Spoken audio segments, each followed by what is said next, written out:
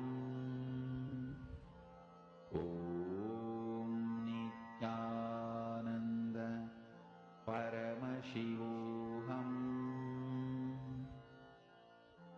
Om Nityananda Paramashivoham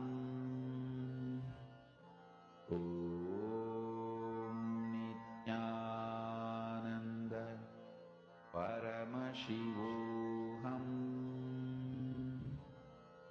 Om Nityananda Paramashivoham Om Nityananda Paramashivoham Om Nityananda Paramashivoham Om Nityananda Paramashivoham Om Nityananda Paramashivoham Om Nityananda Paramashivoham Om Nityananda Paramashivoham Om Nityananda Paramashivoham Om Nityananda Paramashivoham Om Nityananda Paramashivoham Mahamahavagya, spiritual lullaby for samadhi, and Suprabhatam, wake up call, wake up song for Paramashiva. This Mahamahavagya is spiritual lullaby for you to fall into samadhi. Suprabhatam, wake up song for Paramashiva to wake up in you. Just remember this one powerful cognition. This Mahamahavagya puts me in samadhi. This is spiritual lullaby for samadhi, and Suprabhatam, wake up song for Paramashiva in me, for Paramashiva to manifest. With this one spiritual powerful cognition, chant this Mahamahavagya.